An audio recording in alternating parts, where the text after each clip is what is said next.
Hello, my name is Matthias and welcome to the FPL Scope and my team selection video for Game Week 35.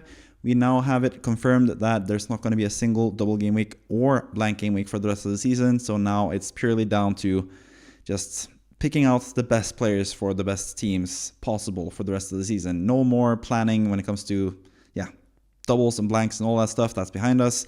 This past game week, Game Week 34, was the final week where we used the chip, or most of us at least. I still have my bench boost left that I'm going to use in maybe Game Week 35 even, but probably Game Week 36. I'm thinking potentially, but I'm going to have to look more into that as well. But plenty of other things to get through here. We're going to go through my Game Week 34 free hit score, obviously, which was a really nice game week for me, as you can see already.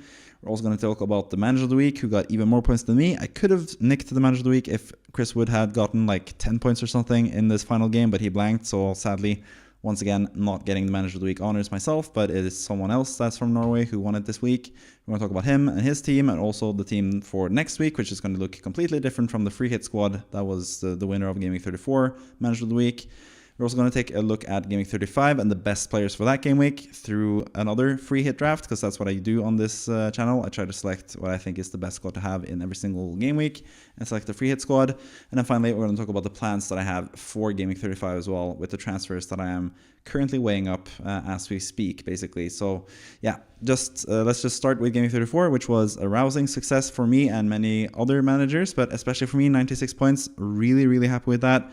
Got point returns from pretty much everyone except for Palmer, Barnes, and Wood. So 3 attacking players didn't really do the most damage. Defensively, there were a lot of good defenders. I really struggled to choose between Aitnori, Kukurea, Trippier, Trent, and Sessegnon. I thought all 5 were really good options. I did even flirt with going with 5 defenders at one point. I posted about it on Twitter as well with that Christmas formation, and that would have actually been the best case scenario in the end. But I think the attacking player that was the most likely to bench was Luis Diaz, who did actually get a point return. So I think I'm pretty much even when it comes to that, apart from Sessegnon, obviously, who scored really late from the left back position, which was really surprising. I did not expect him to play left back, but yeah, that was the one main gripe about the game week, was not starting Sessegnon. But again, kind of lucky for him to get a goal late. I say as someone that didn't have him in the squad. I know most people did, so congrats to you if you did, because Sessegnon has been really good offensively for a long while now, and he is listed as a defender. So yeah, 9 points from that goal alone was fantastic for anyone that started him. But sadly, that was not me. But I can't really complain too much when you look at the score, 96 points.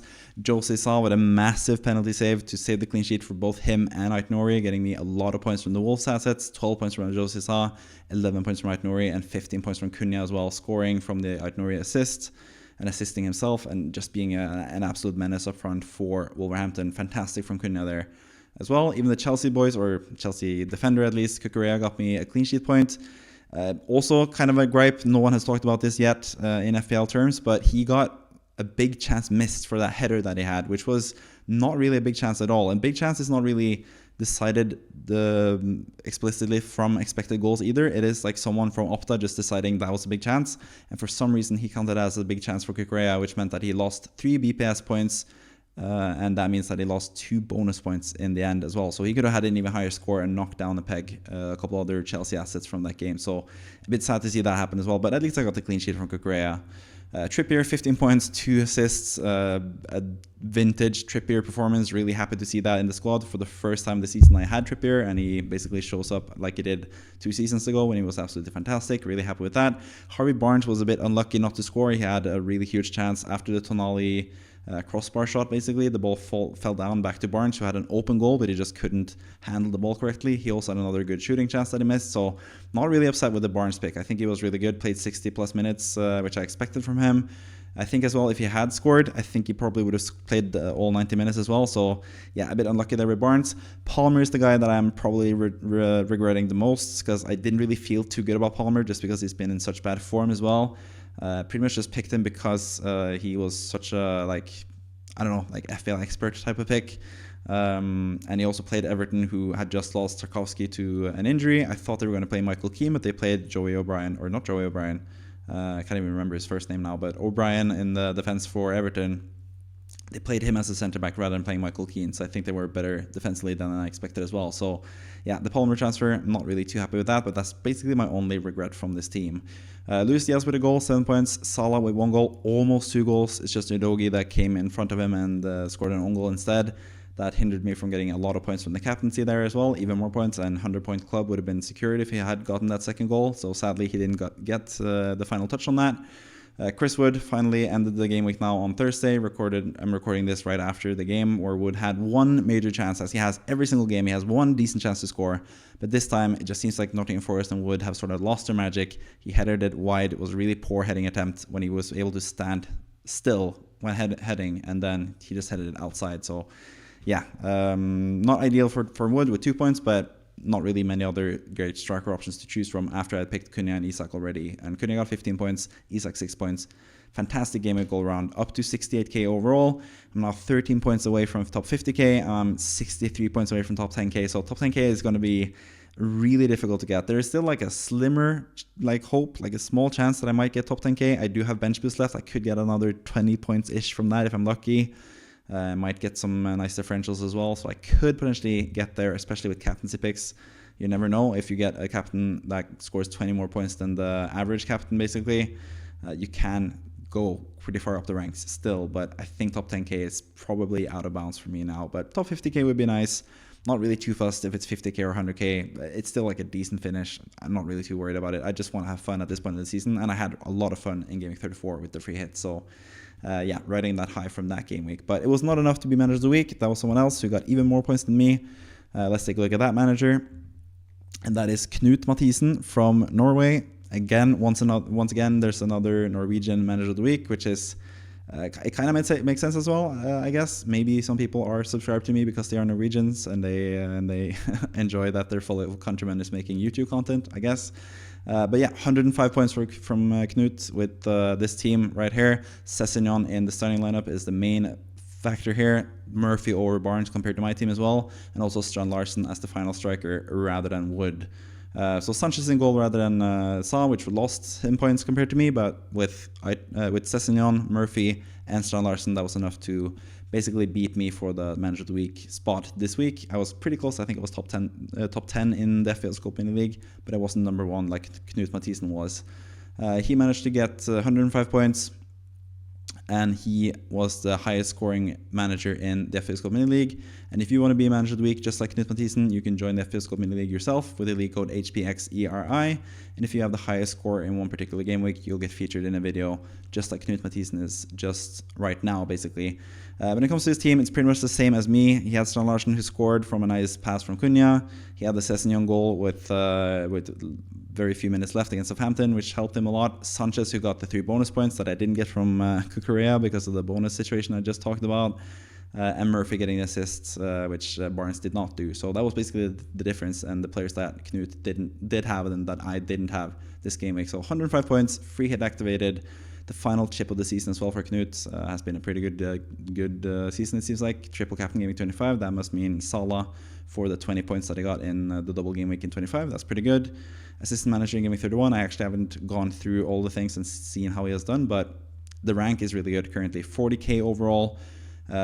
Pretty much on pace to, or close enough to beat your best rank ever. I think you can do that. And your best rank ever was last season with 32k or 33k basically, which was also a really nice rank. So definitely, clearly a really good manager here. Hope you watch my content and that you get some benefits from it as well. Please let me know in the comment section if you do. Because now I'm going to try to help you for next week, where the team is going to look pretty different, because obviously this is a free hit squad. And your own team, like the regular team, is completely different, as we'll see now. Let's just move on to the next stage here. This is Game Week 35 for Knut Mathisen. Pretty different team, as you can see. A couple Arsenal players in there, which is not ideal, I guess, since they're trying to get through in the Champions League to the final. Lost 1-0 in the opening game against PSG at home, so they really need to save their players for that return fixture in Paris to hope to get through. So yeah, I think Saka out is like a transfer most people or most managers will consider this game week, including myself. And it just makes a lot of sense when Mbeumo was right there to play against Man United. But I don't know, Man United played pretty well against Bilbao now in the Europa League, won 3-0, probably gained some confidence. They also probably gain some certainty that they don't really need to rest and be like fully equipped to handle Athletic Bilbao in the second game, because they are pretty much looking pretty through to the final already. So I think that's going to be a bit tougher game now than people expected, at least. So at least it raises some doubts for me as a captaincy pick for Mbuemo. I don't think Man United at home is that good of a fixture anymore. And Mbuemo is someone that is really good when the fixtures are really easy. So yeah, I do still like him as a pick, but I have some questions. Should you go for Mbuemo? Should you go for someone else? I really am enamored by Jared Bowen myself as a West Ham fan, obviously. He plays Spurs at home. Spurs have a little bit more worry in the Europa League semi-final because they conceded late against Bodø/Glimt, which means that they still have a chance to go out when they play up north in Norway on the artificial grass, basically, next week. So they have a bit more things to worry about. I think they will be a bit more rattled. I also think they're a worse team than Man United as well. So I think Bowen is actually a slightly better pick this week. I think Bowen was the better pick overall for the rest of the season, but for this next game week, I think Bowen might be the one, actually. So yeah, I'm not quite sure what I would do here myself either. And we're going to get to that with my own team. I have the same dilemma with my team, basically. Do I go for Mbuemo? Do I go for Bowen? And Mbuemo is a really safe pick. He is on penalties. He is still really like involved in everything Brentford do. Even this game against Nottingham Forest, he had a couple chances to score, had a really nice shooting chance from just outside the box that was blocked. Also had another shooting chance that went right over the crossbar, where he almost scored. So Mbuemo is definitely a good pick. I think Saka to Mbuemo makes sense as a transfer, but you could also consider Bowen. But I think Saka, I don't think it's the worst option in the world to bench him. You could bench him and just play Savinho as well. He's a really good option, especially if you get some leaks that Savinho is starting. That is another option you can do. Just stick with your team, bench Saka, because he could be really good to end the season. I think especially if Arsenal go out of the Champions League against PSG next week, then they have 3 more league matches to secure the second place in the league, basically. That's all they have to play for at that point. And the first game is against Liverpool, where I think they want to make a statement and have a really strong team out for that game. So I think Saka is actually a decent-ish prospect for the rest of the season. I don't think it's like something you need to do to sell him. You don't have to sell him, but I think just because of the amount of money he's worth and the possibility of bringing in Haaland potentially soon, saving the money from going from Saka to Mbuemo could go a long way to make that happen, basically. To upgrade to Haaland if you can for the last few game weeks, because he's running back into form now after being injured. So that could also be an option to keep open there. So yeah, Saka, I don't think it's the worst thing in the world to bench him, especially for a strong team such as this. You could just start Savinho and save Saka for a later occasion, because I think Saka can be a really nice differential for the end of the season. So that is still also something that I have to consider myself, and what most people should consider as well. I don't think Saka is like a dead FPL option now. I think his fitness issues are basically mostly behind him. It's just the fact that they're trying to make sure that he's ready to play against PSG. So I think he's going to get those 30 minutes off the bench type of minutes until they are out of the Champions League, if that happens, basically. So yeah, you could gamble on Arsenal going out and Saka being a really good option for game week 36, 37, 38. But they still have some pretty tough matches in those fixtures. They play Liverpool away, which is obviously a really tough fixture, and then they play Newcastle, who they have lost to 3 times already this season. So completely understand why you would sell Saka, but he also has Southampton in the final game week of the season as well, where he can get a lot of points, especially if they need to win to secure the second place there as well. So yeah, a lot of things there on the transfers. When it comes to the rest of your team, it's looking pretty good. I don't think there's anything like huge you need to do. Even the Crystal Palace players, a lot of people are looking to get rid of the Crystal Palace assets, but I think Nottingham Forest at home looks like a pretty good fixture currently, seeing how bad form Nottingham Forest are currently. And Palace looked really good in the Cup against Aston Villa, so I think they actually have what it takes as well. Even though they have one eye on the FA Cup final, which is happening right after Game Week 36, so they're probably going to maybe do some changes. I don't know. Sarr, I'm not quite sure about him, but he's also super explosive. I think he's like one of those players that you don't really want to buy, you don't really want to sell. I think you just write him out, I guess, for the rest of the season potentially. But yeah, I think the Palace players are fine. The Aston Villa players have all the more to play for now. They are chasing that top 5 finish to get into the Champions League another season. They're out of the Cup, so they don't have anything else to worry about. So I think the likes of Konsa and Rodgers could be really good for the run-in as well. So Fulham at home, it seems like a nice opportunity for them to play. The City boys as well, Guardiola, Marmoush, Savinho. Obviously, that is the first game week, or the first game of the game week. You need to pay attention to leaks and stuff.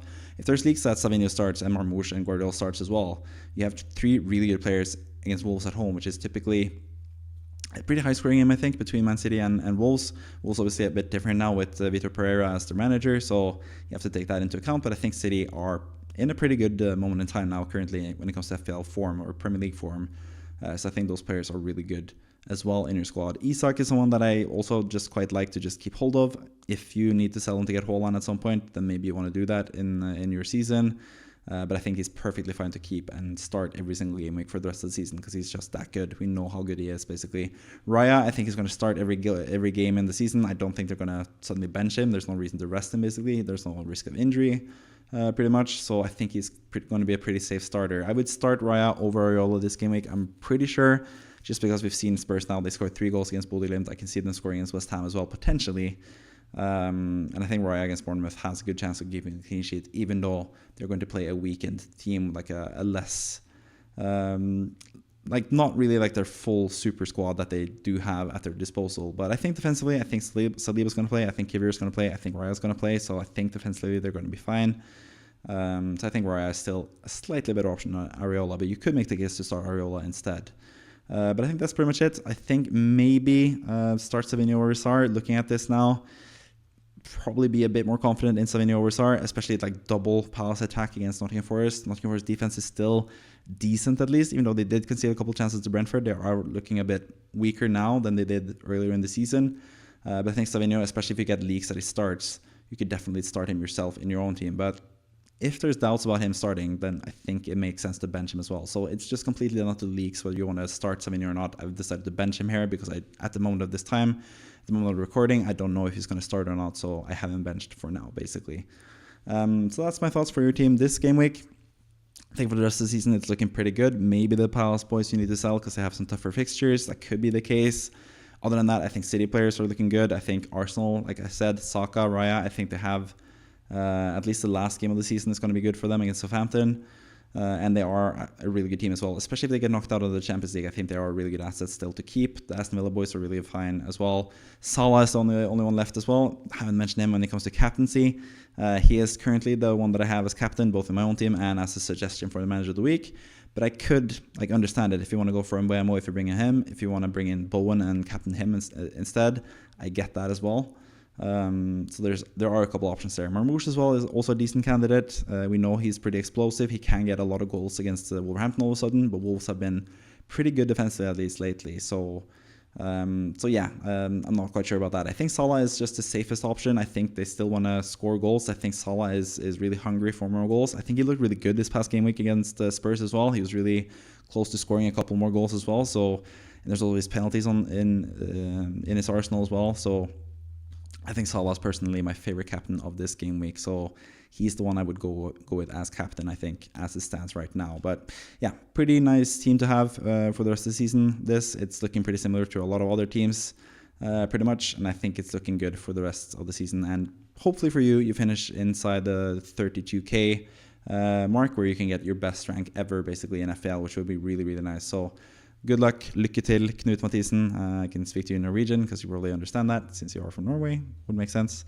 And I hope you are watching these videos and you can comment down below if you are as well. That would be really nice to see. But yeah, that was the Manager of the Week. And like I said previously, if you want to be in the Manager of the Week, you guys watching, you can join the FPL Scope Mini League with the league code hpxeri.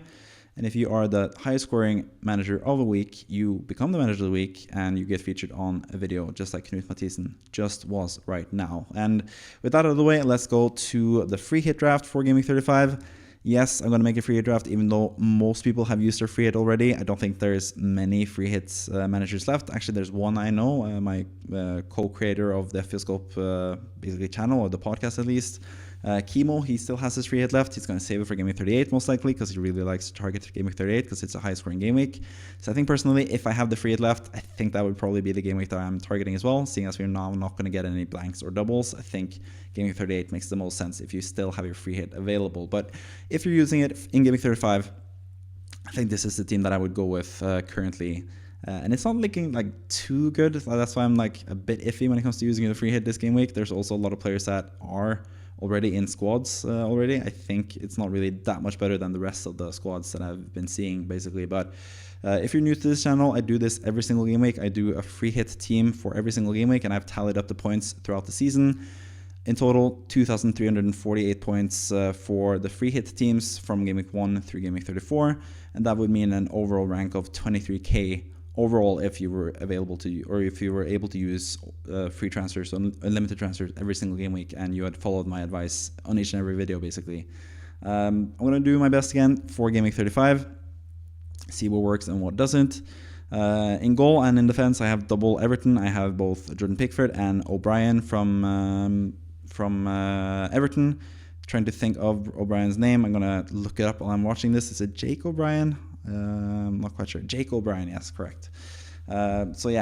Jake O'Brien and Jordan Pickford, got to get their names right, I guess. Against Ipswich at home, this is the main fixture to target, especially seeing as Leicester and Southampton are facing each other, and I don't want to rely on either of those teams.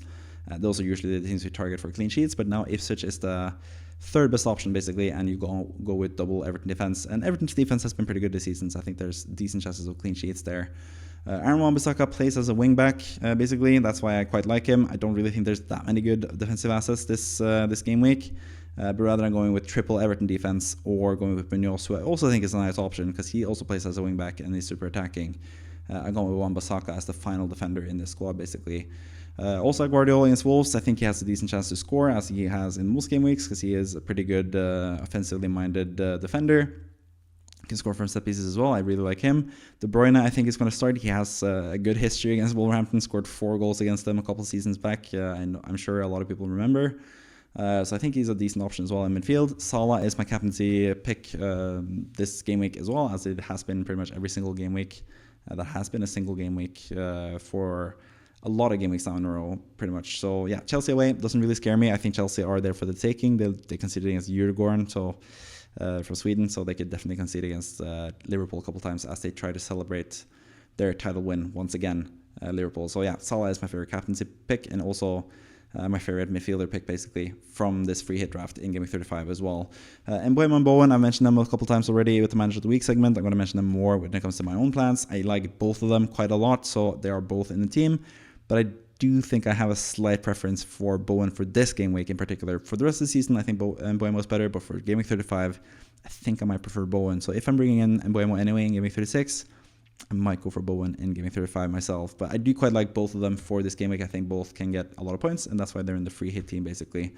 Up front, Watkins, he is now the sole striker left at Aston Villa after John Duran was sold in January, and Rashford, his replacement, basically is now injured for the rest of the season. Watkins is going to play the rest of the season now, and I think it's a really, really nice differential if you want to go with someone different in attack.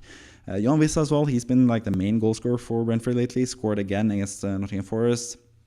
He's looking really good, and then Marmoush is still the striker for Man City on penalties, on free kicks, all that stuff. That's why we like him as a pick as well.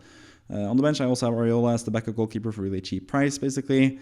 Trossard, I think he's going to start against Bournemouth, but again, I'm not completely sure, so I do prefer the other players in the attack here for this team. But Trossard has been really, really good lately, especially in FPL, so I think he's a really good pick as well. Mikolenko for that third Everton defensive asset. I was tempted to start him and just go triple Everton in defense, but I think tripling up on a team that is not really the best is, again, a bit too risky. I think doubling up is just the right amount of risk for me. So that's what I'm going to go with the free hit suggestion here. And then Munoz as well, I think he's still a really good option. I think he is just super attacking. He can get a clean sheet. Forest have been struggling to score lately as well, so I think Munoz is actually a really good pick. I could, if it wasn't for my West Ham bias, I probably would have had Munoz over Wan-Bissaka as the starting defender as well, potentially. I don't know. It's pretty close between Wan-Bissaka, Mikolenko, and Munoz for who I would go for as the final defender in the starting lineup. But yeah, those three are all decent candidates, I think, for this game week. So yeah, this is the free team that I have suggested. I have 5 out of these players myself in my own squad. The team value is 102.8, so you should be able to afford them. If not, you could always downgrade Trossard to someone cheaper. For example, Elanga, for example, you can have as an option if you want someone cheaper there to fit in every single player in this draft. If you are free hitting this game week, please let me know as well in the comments if you are free hitting this game week. That would be really interesting. I hope these videos are of use for most people that are free hitting in different like non-template weeks. But yeah, tough luck for you if you didn't free hit in 34, because that was a really nice game week to free hit in, and I'm happy that I did it myself at least. But yeah, that's pretty much it for the free hit team. The final thing on the schedule is my own current plans. So let's move to my own team. Very different from my free hit team, obviously. Most players have been swapped out again since last time. I have 2 or 3 Arsenal players even, but 2 attacking Arsenal players who I think will be rested. At least Saka, I think, will be rested. I think Marino has a decent chance of starting. I could bench him for Elanga as well. I'm not quite sure. Maybe we'll get some more news on the press conferences and see what Arteta is supposed to do there. So yeah, I'm not sure about Arsenal assets. I think if they go out of the Champions League, I think they are going to be really nice differentials for the rest of the season. But I think I have to sell at least one of them. I think Saka makes the most sense for me to bring in some extra cash in the bank that makes the option at least to get in Haaland at the end of the season a possibility, which I really want to open up that possibility as well. So yeah, I have double City defense, which is kind of not really template either. Ruben Dias and Guardiola, I'm hoping both start against Wolves and they both get a clean sheet. That'd be really nice, especially if Ruben Dias could nick a goal as well. That would be super nice for me because he's a huge differential for me. In general, Munoz in defense, quite happy with him. Rogers also really happy with him, as I have been all season because he's been really good to me. Isak, Mateta, Marmoush, this is like the mainstay when it comes to the attacking trio this game week. I still have Salah as my captaincy choice in the team. I've talked about that a couple times in this video already, and I think he is my favorite captain. But the main thing for this game week for me is choosing who to transfer in and also potentially bench boosting. If we get some news or if Arteta is like speaking positively about both Saka or one of them starting, I do have a decent enough bench with 2 West Ham players against Spurs who are basically a bit tired probably from playing Bodø Glimt now on Thursday. 2 West Ham defenders could keep a clean sheet against Tottenham. That could happen. Burn against Brighton, that could also be a clean sheet. And then Elanga against Crystal Palace is also a decent fixture. Or one of the Arsenal boys as a bench guy as well. So I do have a decent bench this game week. I do have a bit of a benching dilemma between Elanga and Marino myself. But yeah, I might just save it for another game week as well. I think using a game week 36 is still looking pretty good. So yeah, I'm going to have to go into more of the other later game weeks myself and just see which game week makes the most sense as a bench boost. But especially if we get news that Arsenal players are starting this week, or like inclinations that they're going to start, I think I might bench boost this week as well. It's still in the open there as well for me to choose to do that this game week and just go all out West Ham. That might be my tactic. Go Saka to Bowen, go all out West Ham, have the bench boost with Areola and Todibo, start Bowen, maybe even captain Bowen if I'm really risky, but I think I'm going to just go with Salah, especially seeing as he's going to be a slight differential captain, I guess, or at least not like the super template captain that he has been most of the season anyway. So yeah, I think those are like basically most of my plans. Not really too much to talk about when it comes to my plans, I guess. Yeah, it's just down to Saka, to Mbeumo, Saka to Bowen, or keeping Saka. I could do that as well, potentially. But most likely I need to sell one of the Arsenal assets that I have attacking-wise because I think they're going to be rested, at least Saka. So, yeah, tempted to do that. I could always do Elanga to back to Saka in game week 38 if I want to bring him back for that game week. Could be an option if I have the money left and I haven't bought in Haaland. And I would have to sell one of the City assets to bring in Haaland anyway if I want to do that in game week 37 or 36 for that matter. So yeah, I need to worry about that as well when it comes to my own team. But yeah, I don't know. Let me know what you think. What do you think I should do? Should I go the template move from Saka to Mbeumo? Should I go from Saka to Bowen and just try to maximize my chances? Or not maximize, but like play a bit more risky and try to risk it all to get a top 10k finish potentially by going a bit differential with Bowen. I'm not quite sure. But I think if I bring in Bowen this week, I think I'm most likely going to bring in Mbeumo for game week 36 anyway because he has really good fixtures to end the season. So yeah, that's just my thought process. I think Bowen is slightly better this game week, and I think Bowen is better across the rest of the season and overall. So yeah, I think if I buy Bowen, I'm sort of committing to buying Mbeumo in game week 36 myself. So yeah, gonna have to weigh up those two potential transfers. So yeah, press conferences will be a big help. Any comments from you will be a big help as well to help me decide with my own team.